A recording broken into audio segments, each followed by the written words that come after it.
Police জনগণের শত্রু নয়। কেউ বিএনপির নাম ব্যবহার করে কোনো অপকর্ম করতে চাইলে তাকে ধরে আইনে হাতে তুলে দিন। প্রিয় ভাই বোনেরা, আরেকটি বিষয়ের প্রতি আপনাদের দৃষ্টি আকর্ষণ করে কথা বলতে চাই। একটি সভ্য এবং গণতান্ত্রিক রাষ্ট্রে পুলিশ অপরিহার্য। পুলিশ জনগণের শত্রু নয়। গণহত্যাকারী হাসিনা বিনা ভোটে ক্ষমতায় থাকার জন্য আইন শৃঙ্খলা বাহিনীকে জনগণের শত্রু হিসাবে দাঁড় করিয়েছে।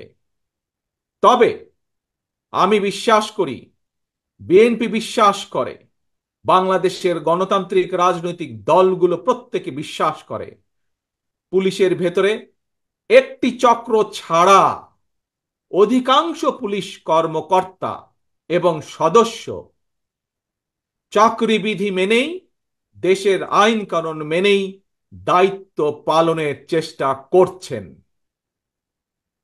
হাসিনার পালনের পরে বর্তমানে খুব সুকৌশলে একটি চক্র পুলিশের মনোবল ভেঙে দেওয়ার ষড়যন্ত্রে লিপ্ত হয়েছে। পুলিশকে অকার্যকর করে দেওয়া গেলে দেশকে অস্থিতিশীল করা সহজ। ধর্মীয় সংখ্যালঘু জনগোষ্ঠীর মনে নিরাপত্তাহীনতা সৃষ্টি করা সহজ। অস্থিতিশীলকারীদের আমি হুঁশিয়ার করে দিয়ে বলতে চাই, পুলিশ কিংবা ধর্মীয় সংখ্যালঘু জনগোষ্ঠী আজ থেকে, এই মুহূর্ত থেকে হামলা কিংবা নৈরাজ্য বন্ধ করুন। এমনকি কেউ বিএনপির নাম ব্যবহার করে কোনো অপকর্ম করতে চাইলে তাকে ধরে আইনে হাতে তুলে দিন।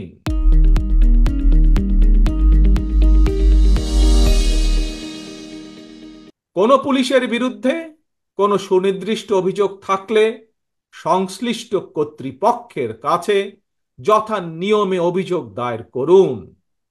দেশবাসীর প্রতি আমার বিনীত আহ্বান, কেউ দয়া করে নিজের হাতে আইন তুলে নেবেন না। প্রতিহিংসা, প্রতিশোধে লিপ্ত হবেন না দয়া করে। বিচারের ভার নিজ হাতে দয়া করে তুলে নেবেন না।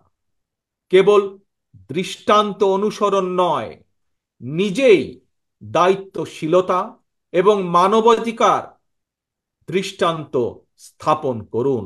প্রিয় ভাই বোনেরা, অতীত সমালোচনা কিংবা নৈরাজ্যের বদলে নৈরাজ্য কোনো সমাধান হতে পারে না। বরং বিশ্বের সঙ্গে তাল মিলিয়ে আমাদেরকে এগিয়ে যেতে হবে।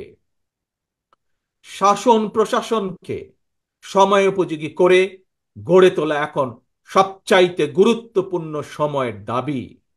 জ্ঞানভিত্তিক রাষ্ট্র সমাজ নির্মাণের লক্ষ্যে নিয়োগ কিংবা প্রমোশনে মেধার সর্বোচ্চ অগ্রাধিকার থাকতে হবে। দেশকে আমদানি নির্ভর কিংবা বৈদেশিক নির্ভরতা থেকে বের করে আনতে হবে আমাদেরকে। দেশে উৎপাদন এবং উৎপাদনের প্রযুক্তিত নির্ভরতা বাড়াতে হবে। দেশে কর্মসংস্থান তৈরি করে বেকার সমস্যার সমাধান দ্রুতই চেষ্টা করতে হবে সমাধান করার জন্য।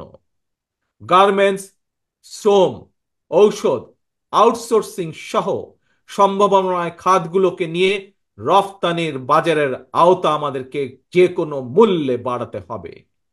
প্রযুক্তি নির্ভর এবং কর্মমুখী শিক্ষা ব্যবস্থা চালু করে দেশে বিদেশে শ্রমবাজারের প্রতিযোগিতায় টিকে থাকার মতো দক্ষ এবং মেধাবী প্রজন্ম গড়ে তুলতে হবে।